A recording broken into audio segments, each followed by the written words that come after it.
Nice job. Hi, readers. Welcome back. We're going to get back into our story.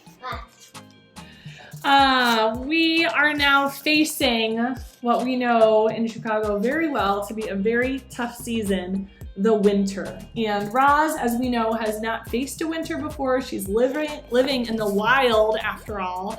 And I know that you guys have probably conjured up some predictions as to what this experience is going to be like. Not to mention her sweet bright bill went ahead and flew off as he's taking part in his migration. So let's see how this goes. Georgie's building a contraption down here, so you might hear him screaming. In delight? I always get my face. Or frustration. The island was quiet. The migratory birds had all left. The hibernators were asleep, and everyone else had their simple winter routines. It's kind of fun reading about the winter, considering that it's fully beautiful summer outside right now. I kind of like it. What about you, Cal? Okay. You haven't been in any of the videos yet. You want to say hi to the fourth graders? 5 fourth graders. Yeah, don't look down. Everyone but Roz. Now that she was alone, our robot didn't know what to do with herself. She stood in her gray garden and watched a sheet of ice slowly form on the pond. Hey boys, why do you think Roz's garden is gray in the winter and not green like our garden? Because it's cold. Ooh, and what happens to the plants? They die, but don't worry, they'll grow back. Thanks, Cal. Even the trees. Thanks, Cal. And I'm starting to get a little shiver as I read that there was ice slowly forming on the pond. Sometimes she could hear her good friends, the beavers, going about their business beneath the ice, and she wondered when she could see them again. Roz stood there until snowflakes started drifting down from the sky. You can join us for reading, but please don't distract the readers. The flakes swirled in the breeze and slowly piled up on the ground and on the trees and on the robot. So she crouched into the nest, slid the stone door behind her, and sat in darkness. Hours and days and weeks went by without her moving. She had no need to move. She felt perfectly safe in the nest. And so, in her own way, the robot hibernated. Hey, Trinus, I had a question for you. What other animals hibernate? Bears, absolutely. Are you surprised that a robot is hibernating? Wow. I'm kind of surprised. Roz's body relaxed. Sometimes I like to pretend like I'm the characters. Her quiet whirring slowly stopped. Her eyes faded to black. She probably could have spent centuries like that, hibernating in total darkness. But the robot's hibernation was suddenly interrupted when a shaft of sunlight fell upon her face and carried energy back to her empty battery. You okay, Jean? So a shaft of light. Have you ever seen a shaft of light come through the clouds? It's like, kind of looks like a laser beam. Yeah. And so a shaft of light fell upon her face and carried energy back to her empty battery. I'm thinking that the robot is solar powered. It seems like she's getting energy from the sun, just like the plants get energy from the sun. What do you think? But not water. When I was reading with my class, thanks Cal, we were very curious as to how she gets her energy. She doesn't plug in because she's living on an island, but now we've learned that she's getting her energy from the sun. Roz's body tensed. Her quiet whirring started slowly. Her eyes began to glow. Hello. I am Rozum, Unit 7134, but you may call me Roz. Hey, that's what she said at the very beginning of the book, 173 pages ago. It seems like she went back to the way that she used to be. When all of her systems were up and running again, Roz noticed that she was surrounded by broken branches and piles of snow. The roof of the nest had caved in, and the lodge was now flooded with sunlight. It's kind of nice. I just Roz, Roz felt more energized with each passing minute, but she also felt cold. Her joints felt stiff and brittle, and her thinking was slow. So she got up, cleared a spot on the floor, and made a fire. The snow inside the nest began to melt, and the robot's senses began to thaw. And when she was ready, oh, look at the sweet picture. And when she was ready, she climbed out through the hole in the roof and into a bright foreign landscape. That's not pertaining to the story. Okay. The world Roz had known was now covered in a thick layer of snow. It's very different from what it looked like when she went to sleep right in the beginning of winter. How come? Tree limbs bent to the ground under heavy sleeves. The dark pond was now pure white.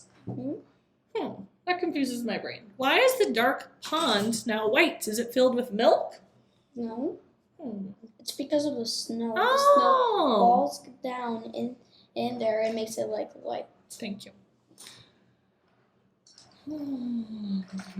The only sound were Roz's own crunching footsteps. Faint wisps of steam curled up from under the robot's body as she trudged through the forest. You can see here Roz trudging through the forest. Do you want to listen to this story? I'm almost done, baby. You want to sit with me? Roz plunged a hand into a lump of snow and pulled up a long stick.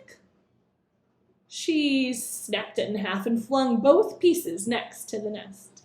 She took a few more steps and picked up a fallen tree. She hacked it into smaller pieces and flung them back as well. Roz is super strong, and she can crack trees in half with her robot arms. Wow. Then she That's Roz. Then she reached down to another snowy shape, but what she pulled up was not a piece of wood. It was Dart the weasel. He was frozen solid. Roz stared at his stiff body for a moment.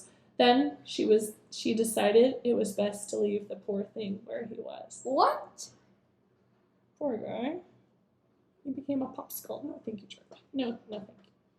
As the robot continued gathering wood, she found more victims of the cold. This is so sad, you guys. A frozen mouse, a frozen bird, a frozen deer. Had all the island animals frozen to death? No, thank you. No, not all. There were a few fresh tracks in the snow. So, my friends, if the animals are actually freezing solid like popsicles, what does that tell us about the winter? Was it not very cold, or was it so cold? So cold. Gosh. As we know, the wilderness is filled with beauty, but it's also filled with ugliness. And that winter, you guys were right, was ugly.